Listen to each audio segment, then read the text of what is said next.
Have you ever finally had a moment to relax only to feel anxious? Maybe you sit down to watch a movie, but your mind starts racing. You think about everything you haven't done, the dishes, the emails, the laundry, the responsibilities. Or maybe you simply feel guilty, as if resting means you being lazy or selfish or falling behind. If you've experienced childhood trauma or grew up in an emotionally unsafe home, this isn't unusual. In fact, your nervous system may have learned that slowing down wasn't safe. Today, we're going to explore why rest feels so uncomfortable after trauma, how survival mode rewires your relationship with productivity, and how you can begin teaching your body that peace is something you deserve, not something you have to earn. Children don't choose survival strategies. They adapt to the environments they're raised in. If you grew up in a home filled with unpredictability, conflict, criticism, or emotional neglect, your brain was constantly scanning for what might happen next. Maybe you learned that relaxing meant getting caught off guard. Or maybe quiet moments were interrupted by yelling. Maybe you were expected to help, clean, care for siblings, or solve adult problems. And over time, your nervous system made an important connection. If I'm always alert, I'll be safer. If I'm always productive, I'll avoid criticism. If I'm always useful, I'll be loved. Rest stopped feeling peaceful. It started feeling dangerous. And productivity became your identity.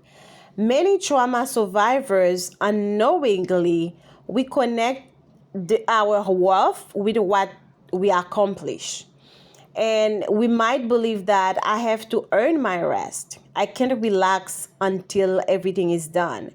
If I'm not being productive, I'm failing. And the problem is, there will always be something else to do. So rest keeps getting postponed. This isn't laziness, it's survival conditioning. When your value depended on being helpful, responsible, or perfect as a child, your brain learned that productivity equals safety. But here's the truth: your worth has never depended on how much you produce.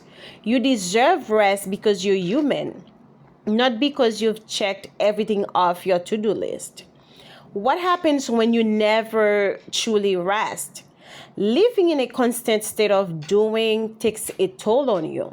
You may experience chronic exhaustion, difficulty sleeping, burnout, anxiety during downtime, feeling guilty for taking breaks, irritability, emotional numbness. Ironically, the harder you push yourself, the more disconnected you become from your own needs. Your body begins asking for rest in louder ways, like headaches, fatigue, difficulty concentrating, emotional overwhelm. These aren't signs that you're weak. They're signals that your nervous system has been working overtime for too long. And healing doesn't mean forcing yourself to relax overnight. It means helping your nervous system slowly experience safety. Here are 3 gentle practices that can help you. The first one is start small. Rest doesn't mean taking an entire day off. Start with 5 quiet minutes. Sit outside, listen to calming music, take a slow walk without trying to accomplish anything. Small moments of safety build trust. And number 2 is notice the guilt without obeying it. When guilt shows up during rest or pause, instead of immediately getting up to do something, just ask yourself, if this guilt coming from today or from old survival patterns? You don't have to fight the feeling, just simply notice it. Awareness is the beginning of change. And the third one is redefine rest. Rest isn't laziness. Rest is maintenance. Your nervous system heals during moments of safety. Your creativity returns during stillness. Your relationships improve when you're no longer running on empty. Rest isn't taking you away from healing. Rest is part of healing. The younger you deserve rest too. Imagine your younger self, the child who always felt responsible, the one who stayed alert, the one who tried so hard to keep everything together.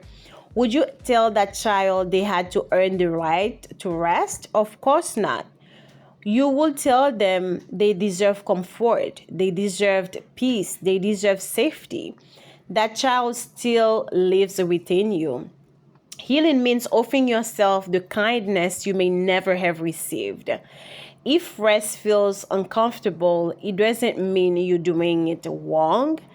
It may simply mean your nervous system is learning something completely new, which is peace, safety, stillness. These experiences can feel unfamiliar after trauma, but unfamiliar doesn't mean impossible. Every time you allow yourself to pause without guilt, every time you choose compassion over productivity, you're teaching your body that survival is no longer the only way to live. If this video resonated with you, I'd love to hear from you. Tell me in the comments what makes it hardest for you to rest without feeling guilty. Your story may encourage someone else who has been carrying the same burden.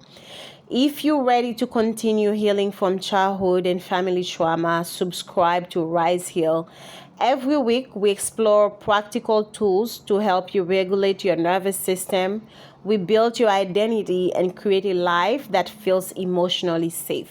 And also remember this, you don't have to earn your worth, you don't have to earn your healing, and you don't have to earn your rest. You deserve all three. I'll see you in the next video.